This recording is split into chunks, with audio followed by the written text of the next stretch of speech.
केवल आधा पहर बचा है। सूर्यास्त के बाद वो अश्व अग्नि कुंड में गिरकर स्वाहा हो जाएगा। उस गुफा के भीतर फिर ना रहेगा अश्व और ना होगा अश्वमेध यज्ञ। मुझे पकड़कर भी कुछ नहीं कर पाओगे। ये प्रयास निरर्थक रहेगा। मारना है तो मार दो, कोई भय नहीं है मुझे।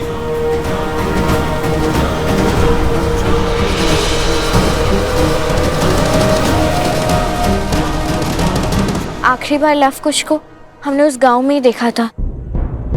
उसके बाद से ना उनकी कोई सूचना मिली हमें और ना उनकी माता वन देवी का कुछ पता चल रहा है।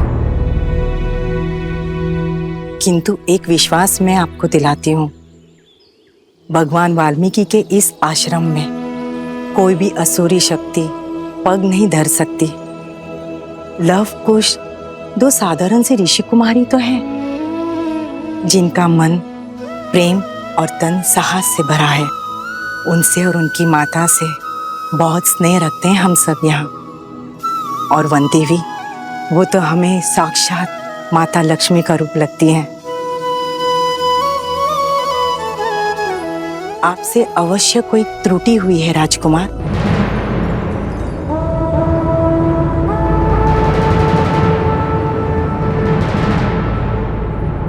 भगवान वाल्मीकि की अनुपस्थिति में मैं यहाँ अयोध्या की परंपरा को धूमिल करने अथवा किसी को भयभीत करने नहीं आया हूं। हमारा तो धर्म ही है ऋषि मुनियों की सहायता करना, उनकी रक्षा करना।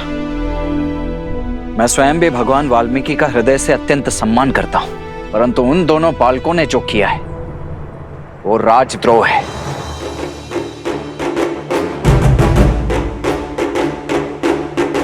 और भगवान वाल्मीकि के कारण ही मैं आज यहां केवल उन दोनों बालकों को समझाने आया हूं। आप सभी के पास कल सूर्यास्त तक का समय है।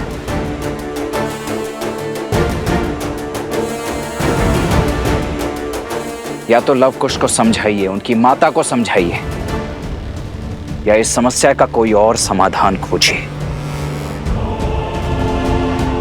क्योंकि यदि कल सूर्यास्त तक लव कुश ने अश्वमेध यज्ञ का अश्व नहीं लौटाया तो उन दोनों के साथ जो कुछ होगा उसका उत्तरदायित्व राजा राम का कदापि नहीं होगा।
महाराज, मन की शांति पर चिंता का ग्रहण लग गया है।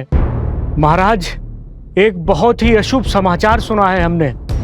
हाँ महाराज, हम तो यहाँ बालकों के उज्जवल भविष्य के लिए, संसार के कल के लिए गुरुकुल बनवा रहे हैं, और वहाँ वो दो उदंडी बालक अयोध्या की सेना को परास्त करने में लगे हैं। हम उनसे अपना अश्व पुनः नहीं ले पा रहे हैं। इस घटना ने हमारी ख्याति को धूमिल कर दिया है प्रभु। कहीं देवता हमसे रुष्ट तो नहीं गए? कहीं अयोध्या के सर कोई आपदा तो नहीं? महाराज, राम राज्य की कल्पना को सत्य बनाने के लिए आपको धनुष उठाना ही होगा। महाराज, उन दो बालकों को दंड देना ही होगा।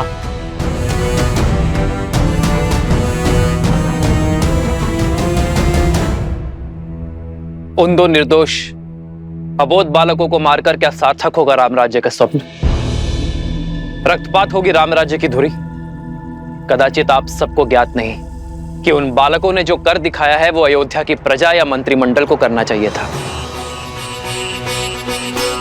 उन बालकों ने फल्गु को स्वच्छ किया, अपने प्राण दांव पर लगाकर प्रसेनी गांव के लोगों को बचाया है, प्रेतग्रस्त नगर को मुक्त किया।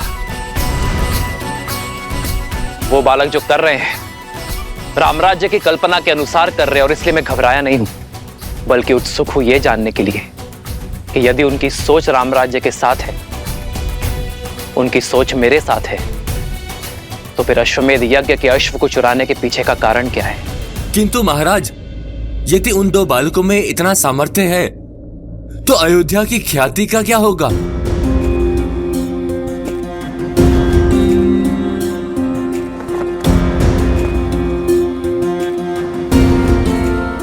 अयोध्या की ख्याति का केवल 2 बालकों के वध में है।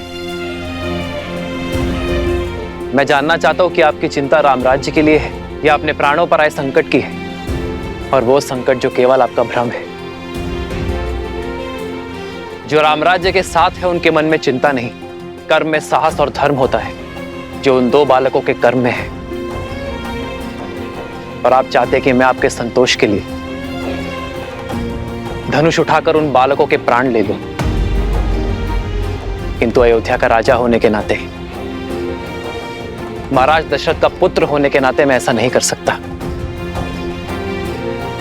किंतु एक वचन अवश्य देता हूं कि ये राम अपनी अयोध्या पर संकट नहीं आने देगा। ओ रघुकुल रीत सदा चली आई, प्राण जाए पर वचन न जाई।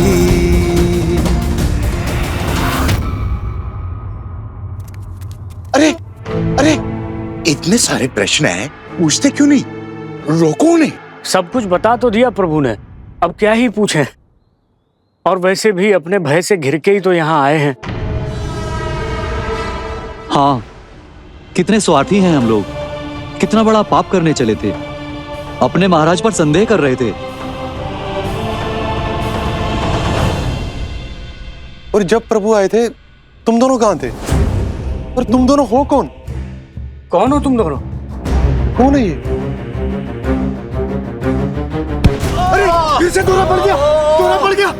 अरे फिर से दौरा पड़ गया, मेरा मित्र मर जाएगा, बचाओ इसे। कोई वैद्य को बुलाओ, वैद्य को बुलाओ, बचाओ इसे, बचाओ।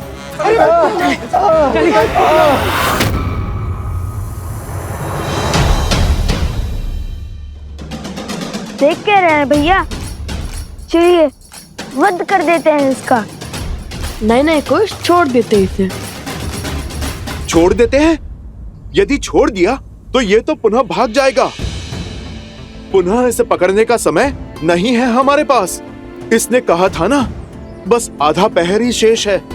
यदि अश्व को कुछ हुआ तो फिर अश्वमेध यज्ञ का क्या होगा?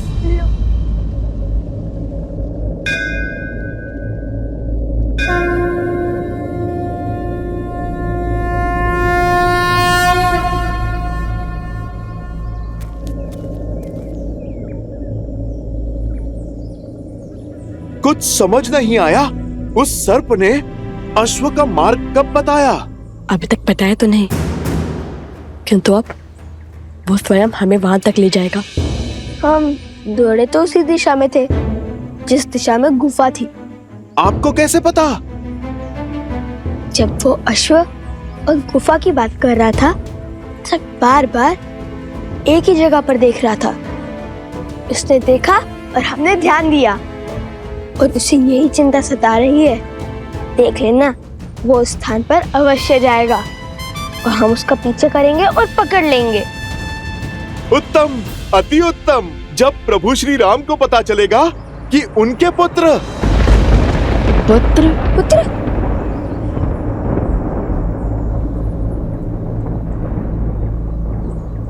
उनके भक्त साहसी ही नहीं, बुद्धिमान भी है, तो प्रभु कितने प्रसन्न हो जाएंगे।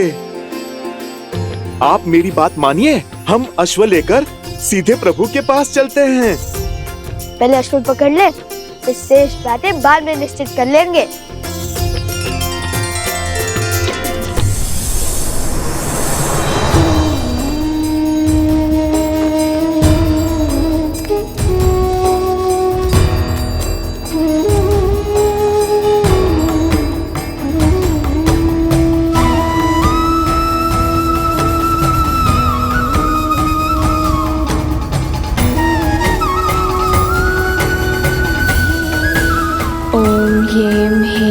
श्रीं त्रिपुर सुंदरीय नमः।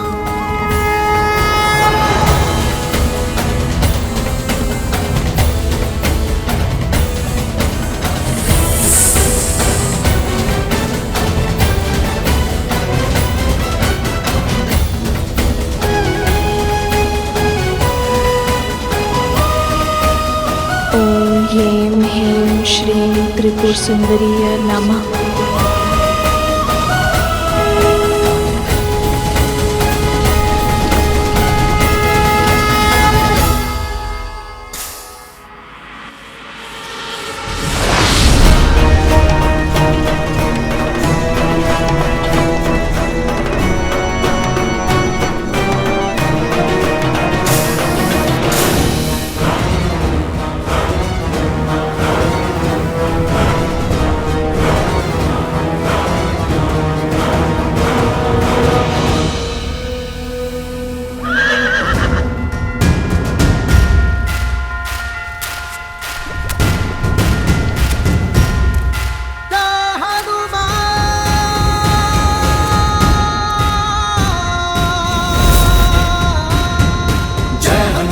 ज्ञान गुण सागर जय कपीस तिहु लोक उजागर आपन तेज समारो आप तीनों लोक हाथ करे कापे।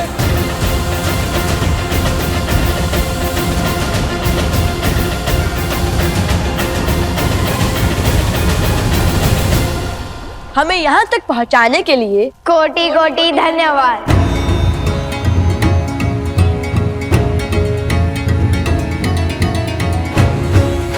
जय श्री राम। राम राम कहो जय श्री राम दशरथ नंदन राजा राम। राम राम भजते हनुमान अवध बिहारी राजा राम। ओहो ओहो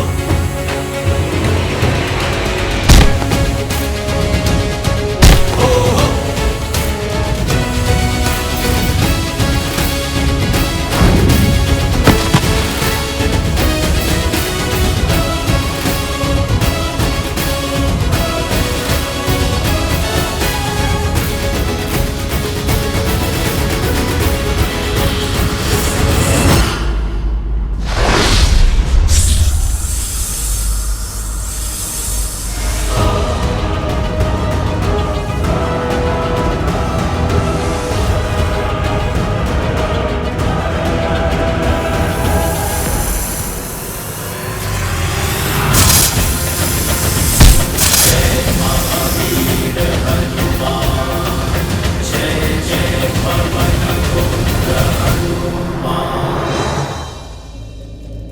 भैया ऐसे महाबली से कैसे लड़ेंगे? जय जय महाबली हनुमान।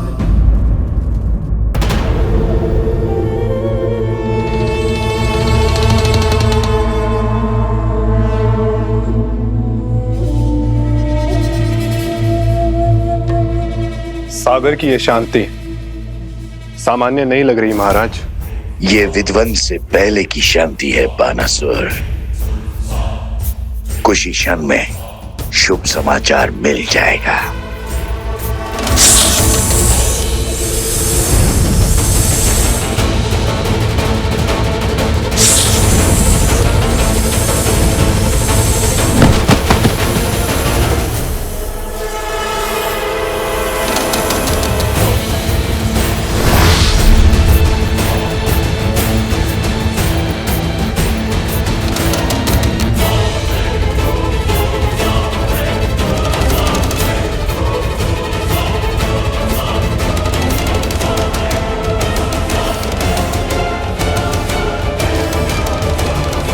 मित्र, क्या हुआ तुम्हें?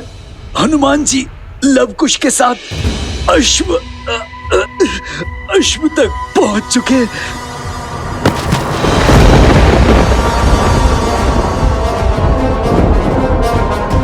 मूर्ख, आगे बोलो। और क्या देखा तुमने? क्या हुआ वहां? ये कैसे हुआ? वो लोग अश्व तक कैसे पहुंचे?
मेरे लव कुश की रक्षा करना माता।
प्रभु प्रभु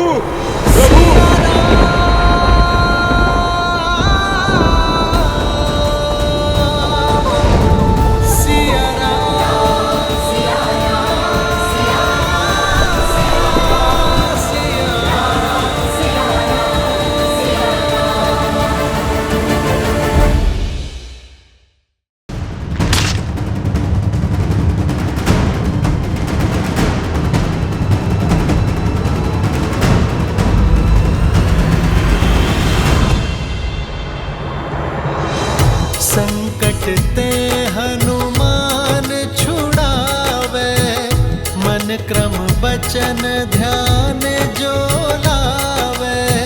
सब पर राम तपस्वी राजा, तिनके काज सकल तुम साजा।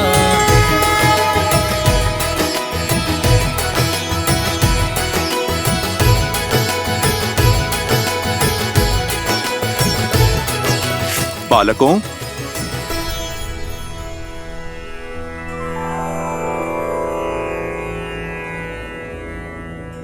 बालकों, अब परिस्थिति उलझ चुकी है। बताओ, स्वयं अश्व मुझे सौंपोगे या? देखिए, हमारा लक्ष्य न ही ये अश्व है और न ही कोई युद्ध। हम तो केवल माता सीता और प्रभु श्री राम को एक करना चाहते हैं, उनसे प्रश्न पूछना चाहते हैं, उनके इस निर्णय का आधार हम जानना चाहते हैं। और यह अश्व उद्देश्य पूर्ति का साधन बना है, तो इसे तो हम किसी को भी नहीं सौंप सकते। तो आप लोग मुझसे युद्ध करोगे? आपसे लड़कर हम ये अश्व तो छुड़ा लेंगे, किंतु क्या आपकी इतनी सहायता का हम उपकार चुका पाएंगे? इसलिए हमें मध्य का मार्ग चुनना चाहिए। मेरे भैया का अर्थ है कि कोई ऐसा मार्ग चुने जिससे शस्त्र भी ना उठाना पड़े और हमारा उद्देश्य भी पूरा हो जाए। मेरे विचार तो मेरे प्रभु की भांति बिल्कुल सीधे और सरल हैं। प्रभु श्री राम का नाम जपता हूँ, सीताराम की जय जयकार लगाता हूँ। मुझ में इतनी बुद्धि कहाँ कि मैं आप दोनों के प्रश्नों का उत्तर दे पाऊं। आप दोनों तो बल और बुद्धि का अद्भुत संगम है। आप ही निकाल दीजिए कोई मार्ग। अद्भुत तो आप हैं हनुमान जी। अंततः सिद्ध कर ही दिया ना कि बल बुद्धि के दाता आप ही हैं। बड़ी ही चतुराई से स्वयं को हमारे प्रश्नों की तकलीफ से बचा लिया, तो सोचना पड़ेगा।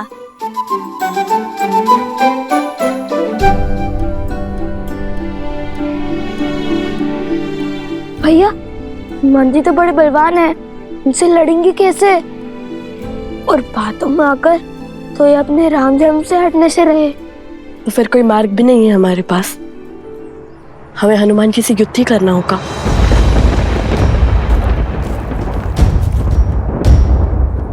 तो आप लोग कहिए, क्या विचार विमर्श हुआ?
प्रभु राम की सेवा हो या फिर माता सीता की सेवा, वो दोनों एक ही तो हैं मेरे लिए।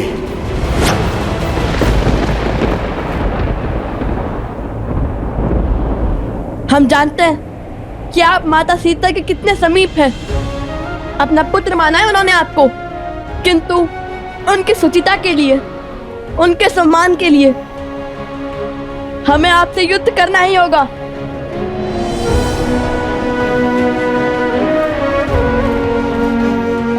भैया, हम अपना धर्म निभा रहे हैं और हनुमान जी अपना।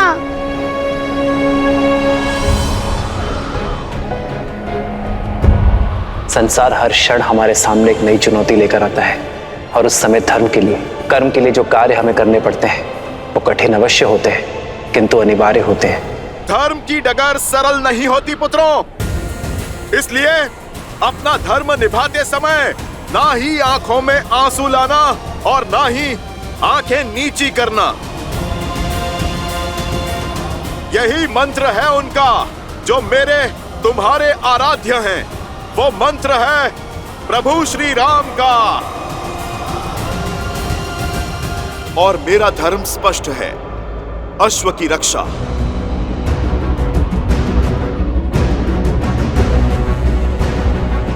भैया, हनुमान जी सत्य कह रहे हैं। हमें अपनी प्रतिज्ञा निभानी होगी, चाहे मन कितने भी दुख से क्यों ना भरे हों।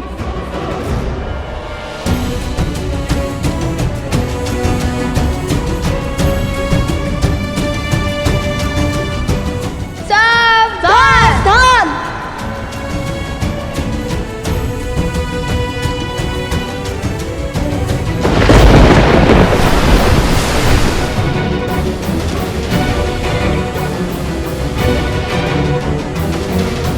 आगे बढ़ो बालकों, आपके ये बाण मेरा नाश नहीं बल्कि धर्म का प्रकाश सिद्ध करेंगे।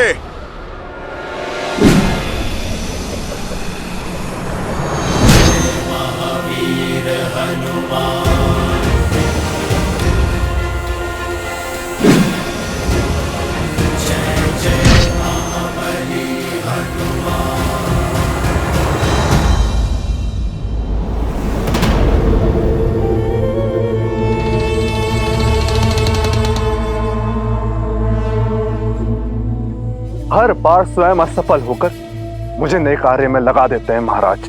अब पुनः इस विशाल वन में उस अश्व को खोजना होगा। क्या भाग्य पाया है बाणासुर।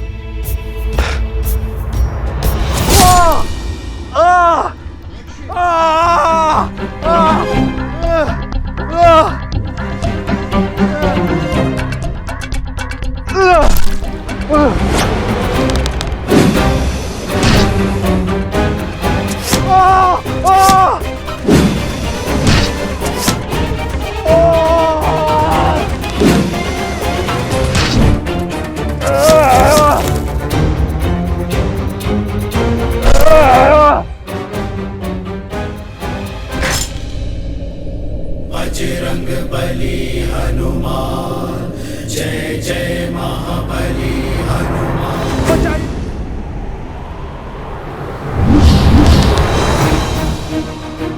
भैया, हमारे सारे अस्त्र व्यर्थ हो गए। इनसे लड़ना असंभव है। इसलिए तो बार बार पूछ रहा था, इनसे लड़ेंगे कैसे?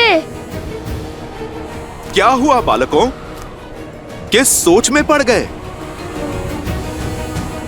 मैं फिर कहता हूं, रोक दीजिए युद्ध। चलो हम अश्व लेकर प्रभु श्री राम की शरण में चलते हैं। हनुमान जी, मुझे आपकी बात स्वीकार है। अति उत्तम, अर्थात युद्ध समाप्त। किंतु उससे पहले एक विनती है हमारे हनुमान जी। हाँ हाँ बोलिए, मुझे सब स्वीकार है, बोलिए।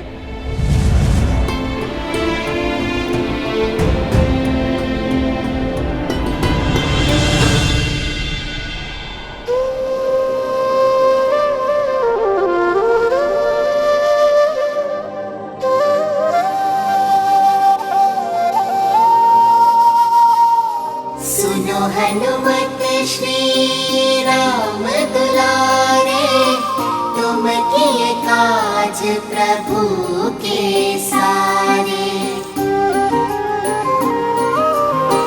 फिर क्यों बने इस काम में बाधा।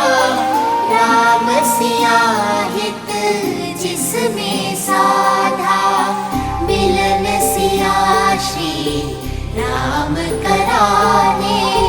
हम निकले उन्हें एक बनाने, बैठे अवध आसन सिया राम। राम सिया राम सिया राम सिया राम, राम सिया राम सिया राम सिया राम, राम सिया राम।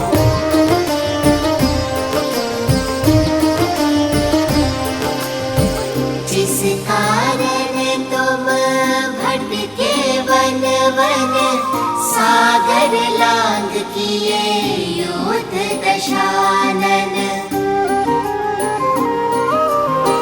जिनका मिलन ही चीर दिखाया, जिनके बिना संसार है माया। उनका मिलन ही लक्ष्य है अनुपम, बन के सहायक कर दो समर्पण। ये ही सच्चा राम का काम।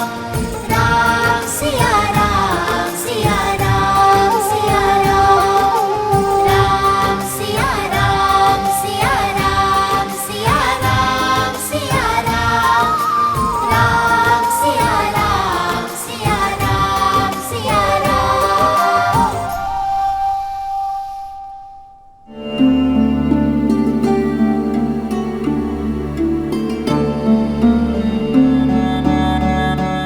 हनुमान जी, हम जानते हैं आपका हराना असंभव है, किंतु श्री राम और माता सीता को साथ लाने का और कोई मार्ग नहीं है हमारे पास।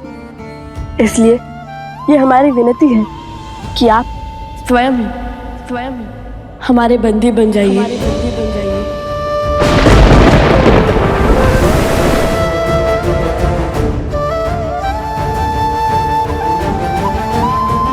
बालकों, तुम दोनों ने सिद्ध कर दिया कि बल के साथ ज्ञान और विनम्रता हो तो सब कुछ संभव है।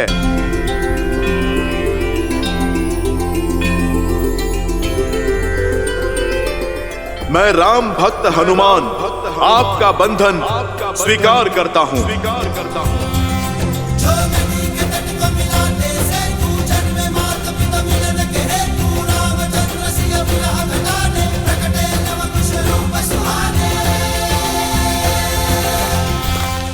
क्षमा कीजिए हनुमान जी। क्षमा? हाँ, क्योंकि आप केवल माता सीता और प्रभु श्री राम के ही नहीं, अपितु इन लवकुश को भी प्राणों से प्रिय है। और किसी प्रियजन को बंदी बनाने से बड़ा और कोई आघात नहीं।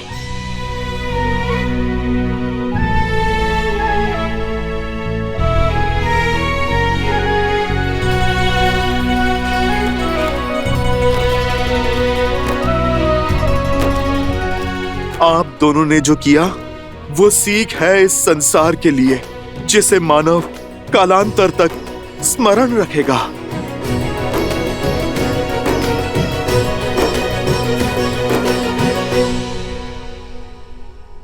जय श्री राम। मंगल भवन अमंगल हारी, द्रवहु सुदशरथ अजर बिहारी।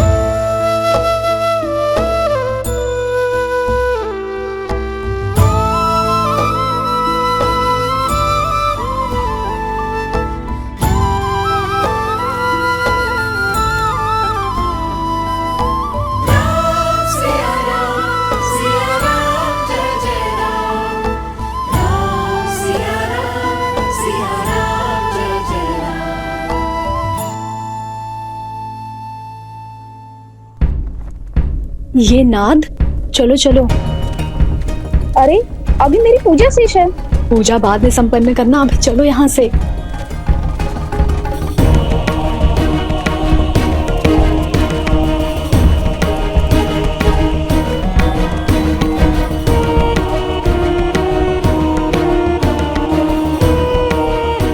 ये अकस्मात सब चले क्यों गए?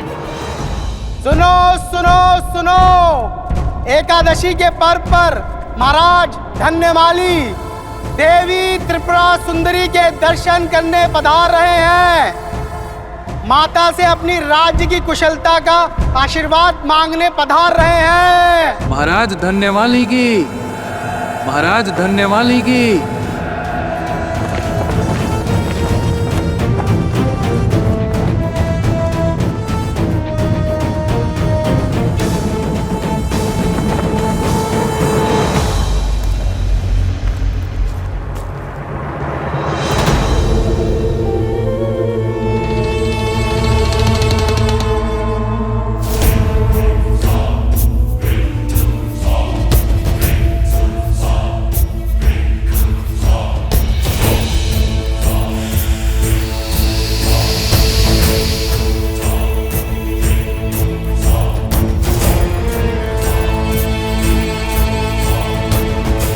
इस पात्र के प्रताप से अब ये राजा और उसकी सेना माता त्रिपुरा सुंदरी का नहीं, महाराज सहस्त्रमुख रावण का आशीष पाएंगे।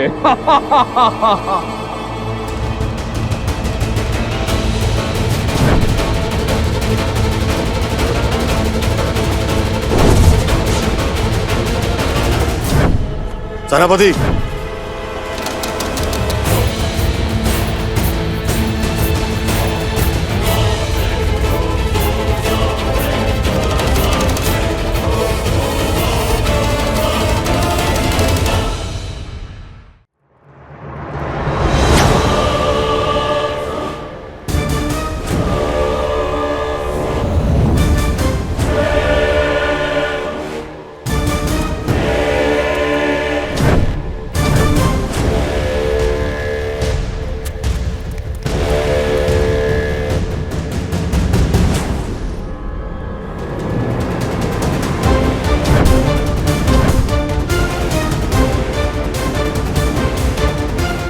स्त्री उठो,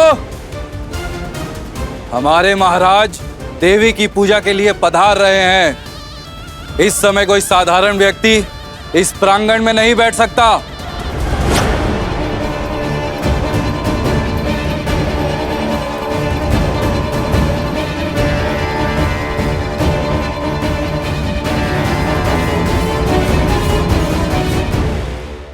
माता की दृष्टि में कौन साधारण, कौन असाधारण, सभी भक्त सम्मान है और सभी को पूजा करने का अधिकार है। अभी मेरी पूजा संपन्न नहीं हुई है।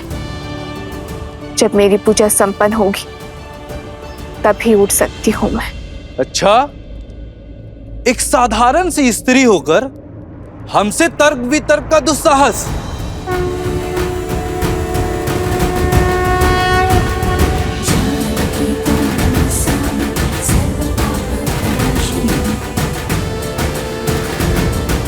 साधारण कहाँ हूं मैं? माता त्रिपुरा सुंदरी की भक्त हूं मैं, और भक्ति के रंग में रंगा हुआ मन कभी साधारण नहीं हो सकता। क्या तुम नहीं जानती मैं किसकी बात कर रहा हूं? यहाँ के महाराज श्री धन्यमाली पूजा के लिए पधार रहे हैं, और हमारे महाराज के अपमान का दंड तुम्हारे जीवन का अंत है।